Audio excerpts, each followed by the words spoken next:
Welcome back to Venkat 95 views. இப்போ நம்ம பார்க்க போது குக் வித் கோமாளி சீசன் 5ல் அதுக்கப்புறம் என்ன நடந்தது ஃபஸ்ட்டு எபிசோட் 2. அதில் நீங்கள் முன்னாடி பார்த்தீங்கன்னா நம்ம அந்த இன்ட்ரொடக்ஷன் கொடுத்தாங்க. ஒவ்வொருத்தரை இன்ட்ரடியூஸ் பண்ணுறதுக்கே அது கிட்டத்தட்ட ஒரு நாள் ஆயிடுச்சு. இன்னும் இதுக்கு வரையும் நமக்கு வந்து அவங்க பேர்லாம் வந்து நமக்கு மைண்டில் ரிஜிஸ்டரே ஆக மாட்டுது. ஏன்னா அந்த அளவுக்கு பேர்லாம் டிஃப்ரெண்ட்டாக இருக்குது. ஆமாங்க. இதில் பார்த்தீங்கன்னா, நம்ம குக் வித் கோமாளி வந்து ஃபஸ்ட்லாம் நடக்கும்போது நம்மளோட வெங்கடேஷ் பட் அவங்க இருப்பாங்க. ஓரளவுக்கு கொஞ்சம் அழகாக மேனேஜ் பண்ணி எடுத்துகிட்டு போகிறது. இப்போ இவர் புதுசாக இருக்கிறதுனால நம்ம மாதம்பட்டி ரங்கராஜ் அவர் வந்து புதுசுன்றதுனால கொஞ்சம் இதை எடுத்துகிட்டு போகிறதுக்கு அவருக்கு கொஞ்சம் டிலே ஆகுது. அவர் மற்றவங்களோட மிங்கிளாக ஆனாலும் அவர் பண்ணுறாரு. அவரோட வாய்ஸ் அவ்வளோ போல்டாக இல்லை. அதனால் பார்த்தீங்கன்னா ஒவ்வொருத்தருக்கும் அந்த ப்ராப்பர்ட்டி என்ன கொடுக்குறாங்க. ஃபஸ்ட்டு பார்த்தீங்கன்னா நம்ம வனிதா வராங்க.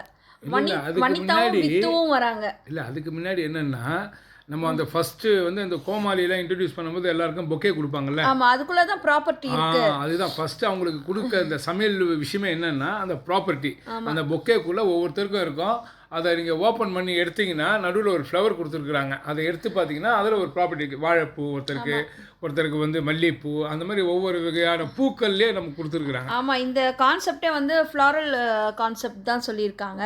இதெல்லாம் யார் வந்து இந்த செஃப் ஆஃப் த வீக்குன்றது தான் இன்னைக்கான டாஸ்க்கு. அதாவது சண்டேவோட இதுவே பார்த்தீங்கன்னா இதை கொடுத்துட்டாங்க. இது கொடுத்ததையும் கொஞ்சம் நேரம் பொறுத்து பார்த்தீங்கன்னா வனிதா வராங்க. வனிதாவும் வித்துலேக்காவும் வராங்க. ஏன்னா அவங்க கரெக்டாக இதில் வனிதா வர்றதை பார்க்கணுமே உண்மையிலேயே நமக்கே பயம். அவங்க எப்படி நம்ம ஊர் ஆளானே தெரியல. அவங்க வர்ற போது பச்சை கலர் ஜிங்கிச்சா மஞ்சள் கலர் ஜிங்கிச்சான்ற மாதிரி அவங்க ட்ரெஸ்ஸுக்கும் அவங்களுடைய காஸ்டியூமுக்கும் சம்மந்தமே இல்லை. ஒரு குக்கிங் ஷோக்கு வந்து அவங்க மாடலிங் ஷோ மாதிரி வந்தாங்க. ஓகே, அதனால் வந்து கொஞ்சம் எல்லாருக்கும் என்கரேஜ் பண்ணாங்க. அதுக்கடுத்தது பார்த்தீங்கன்னா உள்ளே பார்த்தீங்கன்னா ஒரு கிளியராகவே இல்லை. அதாவது யாருமே வந்து ஒரு மெயினானது வந்து குக்கு வித் கோமாளி அப்படி தான். குக்கும் இருக்கணும், அது கோமாளியும் இருக்கணுன்றது நம்மளுக்கு தெரியும். ஆனால் இங்கே குக்ஸும் அந்த குக் பண்ணுறவங்களும் கோமாளியாக இருக்கிறாங்கன்றது தான் இங்கே இதுவாகவே இருக்கு. ஆமாம், அது ஹைலைட்டுன்னு சொல்கிறதா அதை மைனஸ்ன்னு சொல்கிறதானே புரியல. பார்க்க போனீங்கன்னா ஒரு கிளியர் கட்டாக எதுவுமே தெரியல. அங்கே யார் என்ன சமைக்கிறாங்கன்னு தெரியல. கச்சாமுச்சான்னு ஒரே சவுண்டு. மார்க்கெட்டை விட பயங்கரமாக இருக்குது அவங்க சவுண்டு. ஆமாங்க, அப்படிதான் இருந்துச்சு. இதில் என்ன ஒரு முக்கியமான விஷயம்னா அதில் வந்து கேமரா வேற அது யாரை ஃபோக்கஸ் பண்ணுதுன்னு பார்த்தீங்கன்னா அப்படி இருக்குது. இவங்கள தான் இன்னாரு தான் வந்து அப்படியே அந்த ஸ்டாண்ட் பை மாதிரி வச்சிட்டாங்க. ஆமாம், பின்னாடி இருக்கிறவங்களெல்லாம் ஃபோக்கஸ் பண்ணவே இல்லை. ஃப்ரண்ட்டில் இருக்கிற நம்ம இர்ஃபானை ஃபோக்கஸ் பண்ணியிருந்தாங்க. இர்ஃபான் வந்து ஓரளவுக்கு அவர் வந்து ரொம்ப இன்ட்ரெஸ்டடாக தான் சமைக்கிறாரு. அதுக்கு அடுத்தது பார்த்தீங்கன்னா எப்போவுமே வந்து நம்ம குரேஷியும் ஜோயாவும் அவங்கள தான் எப்போ பார்த்தாலும் ஸ்க்ரீன் அங்கேயே தான் இருக்குது. ஆமாம், நடுவில் பிரியங்காவையும் கொஞ்சம் காட்டுறாங்க. ஆனால் ஃபுல் அண்ட் ஃபுல் பார்த்தீங்கன்னா ஜோயா குரேஷி தான். அந்த ஜோயான்ற அந்த கேர்ள் பேசுகிறத பார்த்தீங்கன்னா அவள் மலையாளமும் பேச மாட்டேங்கிறா ப்ராப்பராக, தமிழும் பேச மாட்டேங்கிறா, இங்கிலீஷும் ஒழுங்கா பேச மாட்டேங்கிறா. மூணும் கலந்து பேசுறதுனால நம்ம அது வந்து என்ன லாங்குவேஜ் பீஸை கண்டுபிடிக்கணும். இங்கிலீஷ்ல பிளேட்னே சொல்லிக்கலாம். பிளேட் என்னமோ வேற மாதிரி அவங்க பேசுறாங்க. அது மாதிரி அவங்க என்ன பேச வராங்க, என்ன சொல்ல வராங்கன்றதே நமக்கு தெரியல. இல்லை வர அடுத்தடுத்த எபிசோடில் அவங்க வந்து கொஞ்சம் நல்லா தெரிஞ்சுக்கிட்டு நல்லா பேசுவாங்களா அப்படின்றத பொறுத்திருந்து தான் நம்ம பார்க்கணும். அடுத்தது பார்த்திங்கன்னா நம்ம சுஜிதா வந்து ரொம்ப சின்சியராகவே அவங்க பண்ணாங்க ஃபஸ்ட்லேருந்தே. அதுக்கான ரிசல்ட்டை வந்து அவங்க ஃபைனலில் அந்த வீக்கில் கிடைச்சிச்சு அவங்களுக்கு. ஆமாம், அதுதான் உண்மை. அவங்க கூட வந்து ஷரத் இருக்கார். ஷரத் வந்து ஏற்கனவே வந்து கோமாளியாக வந்தவர் தான். அவங்கள வந்து நிறைய ஃபோக்கஸ் பண்ணவே இல்லை. பின்னாடி சுஜிதாவும் சரத்தையும் வந்து ஃபோக்கஸ் பண்ணவே இல்லை. இதில் என்ன ஒரு விஷயம்னா இடையில வந்து அவங்க வந்து அந்த தடைன்னு ஒன்று சொன்னாங்க இல்லையா, பிரேக் பண்ணி சமைக்கிறதுக்கு ஒரு பெரிய க்ளவ் மாதிரி ஹேண்ட் இருக்கிற க்ளவ் மாதிரி கையில் கொடுத்துட்றாங்க. ரெண்டு பேரும் குக்கும் கோமாளியுமே வந்து ஒரு கையை வந்து அதுக்குள்ளே விட்டுட்டு ஸோ ஒரு கையில் தான் அப்போ சமைக்கிற மாதிரி ஒரு கையில் ஹெல்ப் பண்ணுற மாதிரி இருக்கும்.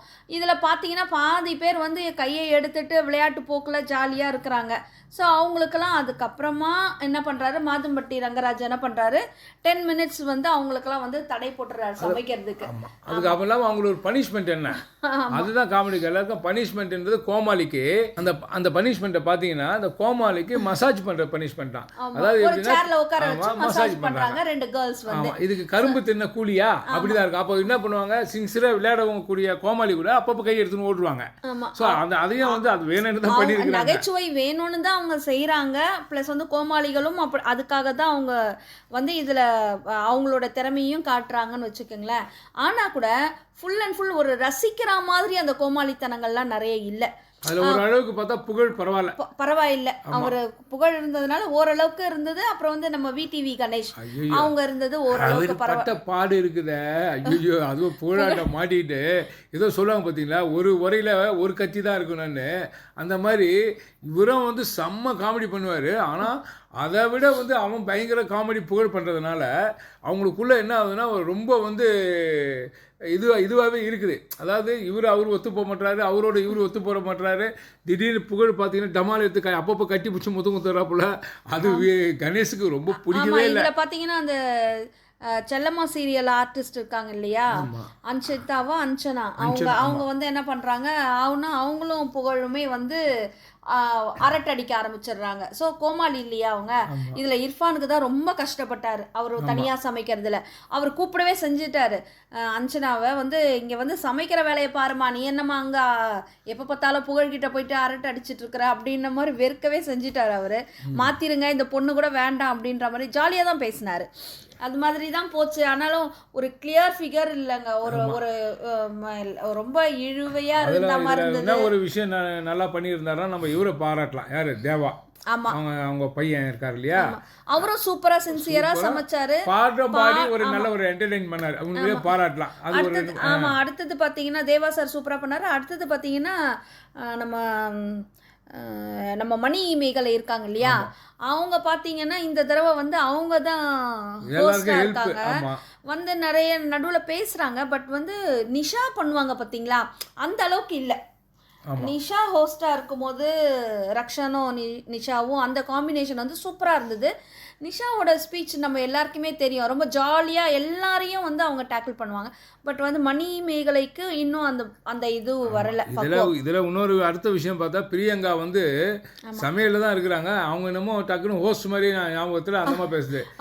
அது ஒரு காமெடியாக தான். வெல்கம் டு குக் வித் கோமாளி அப்படின்னு சொல்ல ஆரம்பிச்சிட்டாங்க. ஸோ அப்படி ஒன்று. ரெண்டாவது இதில் இன்னொரு விஷயம் பார்த்தீங்கன்னா, நம்ம வனிதா வந்திருந்தாங்க இல்லையா, வனிதா வந்து பேசும்போது அதுதான் அந்த அவங்க வனிதா என்ன சொல்லுவாங்க, பிரியங்காவை என்னம்மா பிரியங்காவை பார்த்ததையும் இங்கே சமைக்கிறவங்கெல்லாம் உஷாராக இருங்க, ஏன்னா பிரியங்கா எப்போ பார்த்தாலும் சாப்பிட்டுட்டே இருப்பாங்கல்ல, அதனால் உங்களோட ஃபுட்டெல்லாம் பத்திரம் அப்படின்ற மாதிரி இவங்க ஒரு கலாய்ப்பாங்க, ஒரு மாதிரி கேலி பண்ணுவாங்க. உடனே சேம் டைம் ஏன்னா பிரியங்கா பயங்கர என்ன சொல்கிறது, நல்ல ஒரு ஆங்கர், செம்ம இது சென்ஸ் ஆஃப் ஹியூமர் அவங்களுக்கு நிறைய இருக்கும். உடனே அவங்க சொல்கிறாங்க, அக்கா அவங்க கல்யாண சாப்பாடு எப்போ போட போகிறேன்ற மாதிரி கேட்டாங்க. உங்களுக்கு எப்போ அடுத்த கல்யாணம் அப்படின்ற மாதிரியே கேட்டுட்டாங்கன்னு வச்சுக்கிங்களேன் மறைமுகமாக. உடனே வனிதா அதை கண்டுக்கவே இல்லை, அமைதியாயிட்டாங்க. உடனே அதையும் சரி பண்ணுறதுக்காக திரும்பவும் பிரியங்கா என்ன பண்ணிட்டாங்க, நாங்கள் தான் வந்து சமைக்க போகிறோம் உங்கள் கல்யாணத்துக்கு அப்படின்ற மாதிரி ஒரு இது பண்ணாங்க. ஆனால் எத்தனை கல்யாணம் தான் நமக்கே தெரியல. ஆமாம், அதுதான் அப்படி ஓடிச்சு. அதுக்கப்புறம் பரவாயில்லைங்க ஓரளவுக்கு. ஆனாலும் நம்ம வெங்கடேஷ் பட் இருந்த அந்த மாதிரி ஒரு அந்த அட்மாஸ்பியர் இன்னும் வரலை. அப்படி வந்துச்சுன்னா நல்லா இருக்கும். அது மாதிரி என்னன்னா நிறைய வந்து விஷயங்களை வந்து சரி பண்ணிக்கலாம். அதாவது சரி பண்ணலை. என்னென்னா அந்த கொச்சன்னு ஒரு பஸ்ஸு வந்து நின்றுதுன்னா ரொம்ப நேரம், ஒரு 1 ஹவர் கழிச்சு 2 மணி நேரம் வராத பஸ்ஸு நின்றுதுன்னா பேசஞ்சர்ஸ்லாம் அடிச்சு பிடிச்சின்னு ஏறுவாங்க பாருங்க. அந்த மாதிரி தான் இருக்கு. உள்ளே பார்க்கும்போது கச்சா முச்சான் இந்த பக்கம் என்ன சமைக்கிறாங்கன்றது அதுதான் சொல்கிறேங்க, கன்ஃபியூஸ்டாக இருக்குது. பார்க்குறவங்களுக்கு ஒரு கிளியர் பிக்சராகவே இல்லைன்றது தான் இதில் இது. அடுத்தது பார்த்திங்கன்னா அந்த சூப்பர் சிங்கரில் வந்த அந்த பூஜாவோட பேர் அவங்களும் ஓரளவுக்கு பரவாயில்லை செஞ்சாங்க. ஆனால் அவங்க என்ன பண்ணுறாங்கன்னே தெரியல, அவங்க என்ன பேசுகிறாங்கன்னு தெரியல, அவங்களுக்குள்ளவே பேசிக்கிறாங்க. இது ஒரு குழப்படியாக தான் இருந்தது. அடுத்தது அப்படி பார்த்தீங்கன்னா வசந்த் வசியும் அந்த நாஞ்சில் அவங்க 2 பேர் பேர் அப்போ பார்த்தீங்கன்னா நம்ம தாமு சார் வந்து எழுந்து வந்து அவங்களோட டிஷ்ஷுக்கு வந்து கட்டி பிடிச்சி அவருக்கு ஒரு அப்ளாஸ் கொடுப்பாரு. அந்த தம்பி அந்த பையனும் நல்லா பண்ணியிருக்காங்க, சூப்பராக பண்ணியிருந்தாங்க. அதாவது இவங்க எல்லாம் தான் ரொம்ப சின்சியராக இருந்தாங்க. இந்த வசந்த், அப்புறம் வந்து நம்ம ஸ்ரீகாந்த் தேவா சார், அப்புறம் வந்து இர்ஃபானு, அப்புறம் வந்து சுஜிதா ஷரத், இவங்கெல்லாம் வந்து ரொம்ப இன்ட்ரெஸ்டடாக அந்த குக்கிங்கும் பார்த்துக்கிட்டாங்க. நடுவில் நல்ல ஜாலியாக பிரியங்கா இவங்க எல்லாமே நடுவில் நல்லாவும் பேசிக்கிட்டாங்க. ஆனால் ஃபுல் அண்ட் ஃபுல் பார்த்த ஸ்க்ரீன் யார் முன்னாடி இருந்தது, கேமரா யார் நிறைய ஃபோக்கஸ் பண்ணுச்சு அப்படின்னு பார்த்தீங்கன்னா நம்ம குரேஷியும் ஜோயாவையும் தான். அதாவது சொன்ன அந்த கேமரா அங்கேயே வச்சாங்க போல இருக்கு. ஜோயா பேசுறதுல கேமராவே மயங்கிடுச்சா என்னன்னு தெரியல. இல்ல ஒருவேளை ஜோயா பேசுறது என்னன்னு அண்டர்ஸ்டாண்ட் பண்ணிக்கிறதுக்காக கேமரா அவளையே வாட்ச் பண்ணின்னு இருந்ததானும் தெரியல. ஆனா நமக்கு யாருக்குமே ஜோயா பேசுனதும் புரியவே இல்லை. இனி அதாவது அவங்க நிறைய தடுமாறி தான் அவங்க பேசுறாங்க. ப்ளஸ் வந்து பதட்டமாக பேசுறாங்க. அது இன்னசென்ஸாக பேசுறாங்களா இல்லை வாலண்டரியாக வந்து அப்படி பேசி தான், ஏன்னா அவங்கள வந்து எல்லாருமே வந்து எல்லாரோட அட்டென்ஷனும் அவங்க பக்கம் இருக்கணுன்றதுக்காக அவங்க பண்ணுறாங்களா? அதுக்கு அடுத்தது இனி வர ஒரு இதுலேயும் தான் அவங்களுடைய அந்த குக்கிங் எதுவும் எப்படி இருக்க போகுதுன்றது தான் நம்ம பார்க்கணும். ஆமாம், இதில் ஓவரால் பார்த்தீங்கன்னா ஒரு வழியாக வந்து அப்படியே டைம் ரொம்ப கொடுத்தே வேலை முடிச்சிருவாங்க. ஸோ பிரச்சனை இல்லாமல் எல்லாமே நல்லபடியாக நடக்கும். நல்ல ஒரு என்டர்டெய்னிங்காக தான் இருந்தது. என்னென்னா ரொம்ப ஜாலியாக பார்க்க முடியல, ஓகே அப்படின்ற மாதிரி தான் இருந்தது. மற்றபடி இதில் லாஸ்ட்டில் பார்த்தீங்கன்னா இந்த ஃபுட்டெல்லாம் செக் பண்ணுவாங்க. அதுக்கப்புறம் பார்த்தீங்கன்னா நம்ம தாமு சாரும் நம்ம மாதம்பட்டி ரங்கராஜ் சாரும் என்ன பண்ணுவாங்க, யார் அனௌன்ஸ் பண்ணுவாங்க, அதாவது செஃப் ஆஃப் த வீக் அப்படின்னு. அதை அனௌன்ஸ் பண்ணுறதுக்காக சீஃப் கெஸ்ட்டாக வந்து ஏற்கனவே இதில் வந்தவங்க குக் வித் கோமாளியில் வந்த அவங்க ஷகிலா மேடம் அவங்க வந்தாங்க. அவங்க வந்துட்டு அந்த கிஃப்ட் பிரைஸ் கொடுக்குற மாதிரி சுஜிதாவும் ஷரத்தும் தான். அவங்க தான் கேமராக்கு எல்லாருக்கும் பின்னாடி இருந்தாங்க. அவங்க முன்னாடி வந்துட்டாங்க. ஆனா நல்லா பண்ணிருந்தாங்க. டிஸ்பிளேல இருந்து எல்லாமே சூப்பர். ஆமா, அதுக்கு பாத்தீங்கன்னா அவங்களுக்கு மிக்ஸி கொடுத்திருந்தாங்க.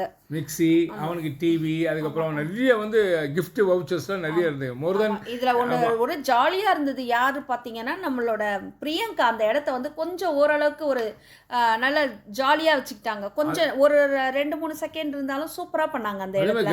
ஏன்னா அவங்களுக்கு வந்து முருங்கைப்பூ, அப்போ வந்து தாமு சார் வந்து கேட்பாரு முருங்கைப்பூவை பத்தி. அதுதான் சார் மேட்டர் அப்படின்ற மாதிரி ரொம்ப அழகா அவங்க பேசி அவரே சிரிக்க வைப்பாங்க. அசிங்கமா இல்லாம வல்கரா இல்லாம ஓரளவுக்கு ஜாலியாவே தான் அவங்க பேசுறாங்க. மாதம்பட்டி ரங்கராஜன் கூட அவர் அங்கேயே தான் சுற்றிட்டு இருப்பார். சார் ஏன்னா நீங்கள் எங்கேயா போகும்போது கூட்டு போங்க, அமெரிக்கா போனால் கூட்டு போங்க, நான் உங்களுக்கு வரேன், உங்கள் கூடயே வரேன். அதான் நல்ல ஒரு என்டர்டெய்னிங் தான், சும்மா சொல்லக்கூடாது. ஓரளவுக்கு ஏன்னா ஃபஸ்ட்டு எபிசோடுன்றதுனால அவங்க இன்னும் கண்ட்ரோல் பண்ணாமல் பண்ணியிருக்காங்க. இனி வருகின்ற அடுத்த எபிசோட்ல பண்ணினா இர்ஃபான்லாம் வந்து வெளியில் போயிட்டு ஃபுட்டெல்லாம் டேஸ்ட் பண்ணுறது நம்ம பார்த்துருக்கோம். ஆனால் அவர் அந்த மல்லிகைப்பூவை வந்து எப்படி யூஸ் பண்ண போகிறாருன்றது ஒரு கேள்விக்குறியாகவே இருந்தது. ஏன்னா டாமினேட் பண்ணிடும் மல்லிகைப்பூ எங்கே இருந்தாலுமே, அதுதான் மெயினாக தெரியும். ஆனால் அவர் கொடுத்த அந்த தம் பிரியாணி மாதிரி செஞ்சு கொடுத்துருந்தாரு, அது சூப்பராக இருந்ததுன்னு சொல்லிட்டு இவரும் சொல்லியிருந்தாரு. அதுக்கப்புறம் செஃப்பும் சொல்லியிருந்தாங்க. இவர் என்ன பண்ணியிருக்காரு, அந்த தம் போட்டுட்டு அதுக்கு மேலே வாழையில போட்டு அதுக்கு மேலே பூ வச்சுட்டு அந்த ஃப்ளேவர் வந்து ஆமாம் சும்மா லேஸாக இருக்கிற மாதிரி. ஆனால் அவங்களாம் என்ன நினச்சாங்க, செஃப்லாம் என்ன எதிர்பார்த்தாங்கன்னா அது இன்ஃபியூஸ் ஆயிருக்கணும்னு நினைக்கிறாங்க. இன்ஃபியூஸ் ஆயிருந்தா எப்படி சாப்பிட முடியாது, மல்லிப்பூ வாசனை வந்து சாப்பிட முடியாது. ஆமாம், இது வந்து நம்ம இவங்க முருங்கைப்பூவை வச்சு நம்ம பிரியங்கா வந்து ஒரு பூரி சுட்டாங்க இல்லையா, அதுக்கு வந்து நம்ம இவர் வந்து மாதம்பட்டி ரங்கராஜ் என்ன பண்றாரு, அவரோட வெட்டிங் அந்த இதுவெல்லாம் பண்றாரு இல்லையா, அதுல வந்து இதை இன்ட்ரடியூஸ் பண்றேன் நல்லா இருக்கு அப்படின்ற மாதிரி சொன்னாரு. ஓவரால் பரவாயில்லை. அதாவது லாஸ்ட்ல தான் கொஞ்சம் கலகலப்பா போச்சு. ஏன்னா அவங்க ஃபுட் டேஸ்ட் பண்ணும்போது ஒரு நிறைய கொஞ்சம் அமைதியா இருந்தது. யார் என்ன பண்ணாங்கன்னு நம்மளுக்கு புரிஞ்சுது. அதுக்கு முன்னாடி எதுவுமே புரியல. அப்படியே என்ன பண்றதுன்னு தெரியாம யார் என்ன பண்றாங்கன்னு நாங்களே ரொம்ப என்ன சொல்கிறது, ஒவ்வொருத்தரையுமே வந்து மைன்யூட்டாக பார்க்க வேண்டியதாக இருக்குது. அவங்க செஃப்பு பார்க்குறாங்களோ இல்லையோ, நம்ம இதை பற்றி பேசணுமே, அதனால் நாங்கள் பார்க்க வேண்டியதாக இருந்தது. ஆனால் ஆல்மோஸ்ட் பரவாயில்ல. இனி வர எபிசோட்லலாம் கொஞ்சம் கிளியராக இருந்தால் நல்லாயிருக்கும்னு நினைக்கிறோம். ஓகே மக்களே, ஆக மொத்தம் இந்த வீடியோ பிடிச்சிருந்தா லைக் பண்ணுங்கள், கமெண்ட் பண்ணுங்கள், ஷேர் பண்ணுங்கள், சப்ஸ்கிரைப் பண்ணுங்கள். தேங்க்யூ.